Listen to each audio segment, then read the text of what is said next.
Hello everyone. हर रात जब तुम सोते हो तब तुम्हारा शरीर तो तुम्हारे बिस्तर पर होता है, लेकिन तुम्हारा दिमाग वो किसी और ही दुनिया में होता है। एक ऐसी दुनिया जहां तुम बिना पंख के उड़ सकते हो, एक एग्जाम दे सकते हो जिसकी तुमने कभी पढ़ाई ही नहीं की, उन लोगों से बातें कर सकते हो जो लोग तुम्हारी जिंदगी से सालों पहले जा चुके थे। फिर एक सवाल बचता है कि आखिर हम ये सपना देखते ही क्यों हैं? क्या ये फ्यूचर का सिग्नल है, हमारी दबी हुई ख्वाहिशें, या सिर्फ हमारे दिमाग का रैंडम नॉइस? और अगर सपना देखना एकदम बेकार है तो इवोल्यूशन ने इन्हें खत्म क्यों नहीं किया? आज हम दुनिया के सबसे पुराने और सबसे मिस्टीरियस एक्सपीरियंस में से एक का सच जानने की कोशिश करेंगे। सपनों ने हमेशा इंसान को कंफ्यूज किया है। हजारों साल पहले जब साइंस इतनी एडवांस नहीं थी, तब लोग मानते थे कि सपने सिर्फ सपने नहीं होते, वो संदेश होते हैं, देवताओं के, भविष्य के, या किसी और दुनिया के। एंशिएंट इजिप्ट में ड्रीम इंटरप्रीटर्स हुआ करते थे। लोग अपने सपने लिखा करते थे और उनके मीनिंग्स ढूंढे जाते थे। एंशिएंट ग्रीस में कुछ लोग अपने सपनों को डिवाइन गाइडेंस मानते थे। राजाओं के डिसीजंस तक कभी कभी सपनों से इन्फ्लुएंस हुआ करते थे। सोचो, एक ऐसी दुनिया जहां कल का फैसला अपने सपनों पर डिपेंड करता हो। आज हमें ये अजीब लग सकता है, लेकिन सच ये है कि हम आज भी अपने सपनों को समझने की कोशिश कर रहे हैं। बस तरीका बदल गया है। पहले मंदिर थे, आज लेबोरेटरीज है। पहले पुजारी थे, आज न्यूरो साइंटिस्ट है। लेकिन सवाल आज भी वही है, हम सपने देखते क्यों हैं? सन 1900 में एक किताब पब्लिश होती है, द इंटरप्रिटेशन ऑफ ड्रीम्स, और उसके ऑथर थे सिगमंड फ्रीड। फ्रीड का मानना था कि सपने हमारे अनकॉन्शियस माइंड की खिड़की है।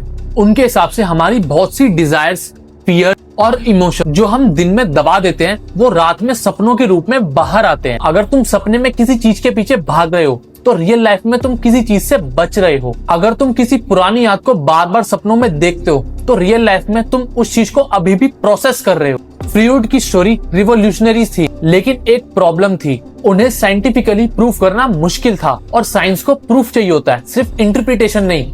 लेकिन फ्रीड ने एक काम जरूर किया, उन्होंने पूरी दुनिया को यह सोचने पर मजबूर किया कि सपने रैंडम नहीं हो सकते।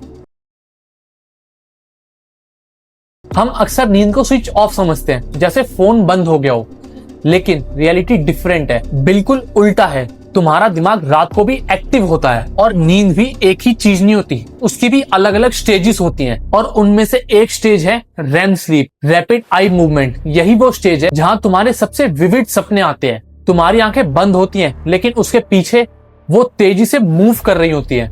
तुम्हारे मसल्स रिलैक्स्ड होते हैं, लेकिन तुम्हारा ब्रेन कुछ एरियाज में उतना ही एक्टिव होता है जितना तुम्हारे जागते वक्त। और सबसे इंटरेस्टिंग बात, इमोशन से जुड़े ब्रेन रीजन ज्यादा एक्टिव होते हैं, लेकिन लॉजिकल थिंकिंग और प्लानिंग से जुड़े एरियाज कम एक्टिव होते हैं। शायद इसीलिए सपने इमोशनल लगते हैं लेकिन लॉजिकल नहीं।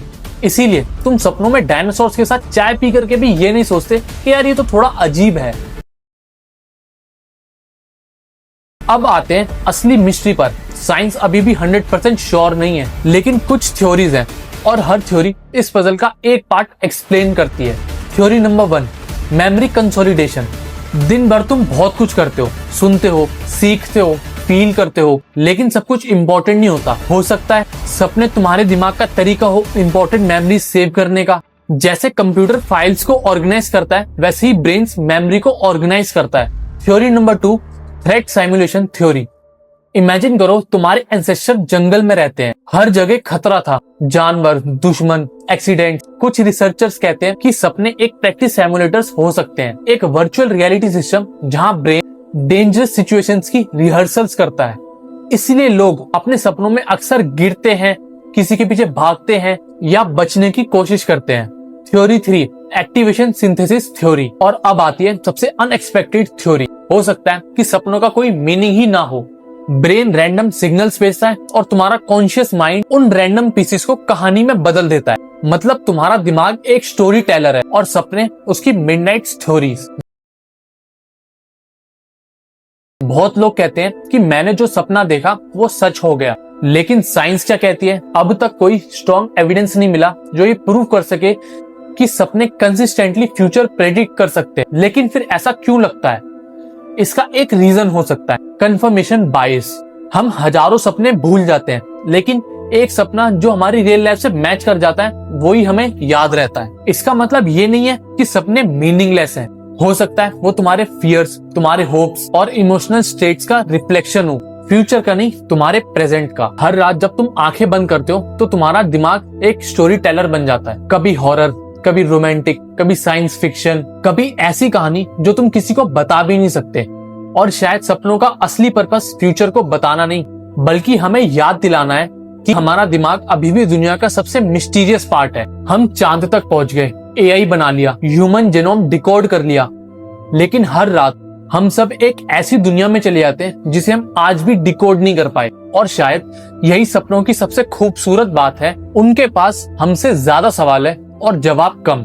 आज रात जब तुम सोने जाओ और कल सुबह उठो तो उठ करके 1 मिनट खुद से एक सवाल पूछना, तुमने क्या सपना देखा था और क्या वो सिर्फ एक रैंडम कहानी थी या तुम्हारे दिमाग का कोई मैसेज। कमेंट्स में लिखो मेरा सबसे अजीब सपना। और अगर तुम साइंस, साइकोलॉजी और इंसानी दिमाग की ऐसी मिस्ट्रीज को डॉक्यूमेंट्री स्टाइल में एक्सप्लोर करना चाहते हो तो इस चैनल को सब्सक्राइब करना मत भूलना, क्योंकि अगले एपिसोड में हम एक और चीज का सच जानेंगे जो तुम रोज एक्सपीरियंस करते हो लेकिन शायद कभी समझते नहीं।